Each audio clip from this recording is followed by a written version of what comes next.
माँ, देवर और भाभी एक ही बेड पर सो रहे थे, पर अचानक से ही रात में बेड हिलना शुरू कर देता है। इस बात पर माँ को थोड़ा शक होता है। वह टॉर्च जलाती है तो वारदात जो अपनी आंखों से देखती है, देखकर उसके पैरों तले से जमीन खिसक जाती है। नमस्कार दोस्तों, स्वागत है आप सभी का एक बार फिर से। बड़ी खबर निकलकर सामने आ रही बिहार के अररिया जिले के बोसी थाना क्षेत्र से। हम आपको बता दें कि वहां पर अभी एक महिला की शादी हुई थी। सीमा की शादी बड़े ही धूमधाम से कराई गई थी। सीमा का पति था, उसका एक छोटा भाई भी बताया जा रहा है। उसकी सास का नाम संतोष था।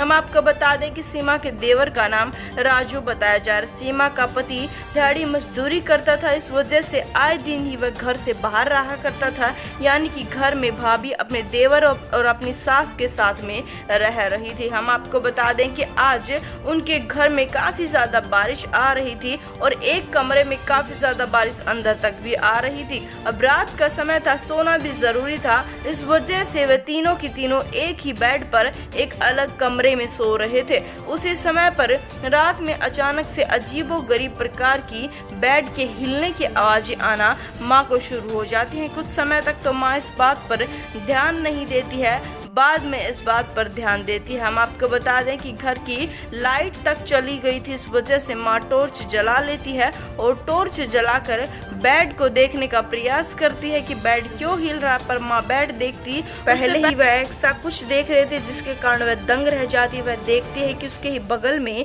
उसका बेटा नग्न अवस्था में लेटा हुआ है, उसके साथ साथ जिसके ऊपर नग्न अवस्था में लेटा हुआ वह उसकी बहू है, यानी कि देवर और भाभी दोनों के दोनों नग्न अवस्था में थे और शारीरिक संबंध स्थापित कर रहे थे। अपनी आंखों के सामने ये सब कुछ देखकर माँ से तो गुस्सा कंट्रोल ही नहीं होता, वह काफी चीखने और चिल्लाने लग जाती है। रात का समय होता है, बेटा माँ को चुप करवाने की काफी कोशिश कर माँ तरह तरह की गालियां देना शुरू कर देते हैं, जिससे तंग आकर बेटा रात में ही घर से बाहर निकल जाता है। हम आपको बता दें, अब सास और बहू घर में मौजूद थे। सास पूरी रात बहू को इसके बारे में समझाती रहती है कि अगर तुम्हारे पति को इसके बारे में पता लगेगा तो अच्छा नहीं होगा। बहू को पूरी रात ये सब कुछ समझाने के पश्चात सुबह देवर अपने घर पर आता है। हम आपको बता दें कि वहां पर बैठकर देवर और भाभी अपनी सास को मनाने की कोशिश करते हैं, काफी बार समझाने की कोशिश करते हैं। बेटा भी काफी बार समझाने की कोशिश करता है,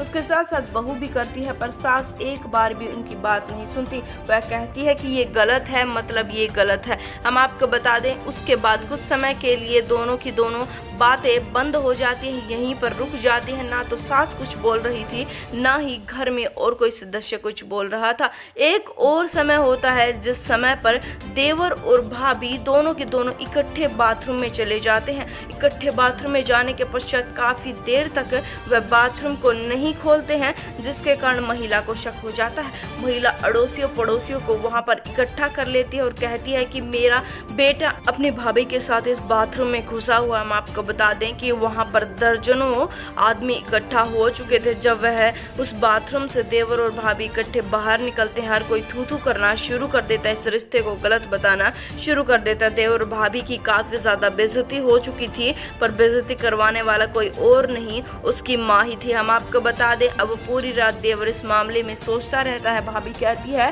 कि इस बेइज्जती का बदला तो लेना पड़ेगा, इस वजह से दोनों के दोनों एक प्लानिंग बनाते हैं। हम आपको बता दें कि जिस समय पर उनकी माँ सो रही थी, उसी समय पर दोनों के दोनों माँ के कमरे में पहुंचते हैं और तेजधार हथियार से माँ की गर्दन को उड़ा देते हैं। ये सब कुछ कर देने के पश्चात देवर मौके वारदात से फरार हो जाता है। सुबह जब पुलिस आती है तो महिला, यानी कि उस घर में जो शादी करके आई थी सीमा, वह बुरे प्रकार से रोना और पीटना शुरू कर देती है कि हमारे घर में लुटेरे आए थे, जिसकी वजह से मेरी माँ की हत्या हो गई है। पर आसपास के लोगों का कहना यह था कि ये बिल्कुल झूठ बात है और पहले भी ये दोनों के दोनों अवैध संबंध में मिल चुके हैं और देवर घर से फरार है। इस वजह से महिला को पुलिस ने उठा लिया है। इस वीडियो को आप भी ज़्यादा से ज़्यादा शेयर कर दें, चैनल को सब्सक्राइब कर दें।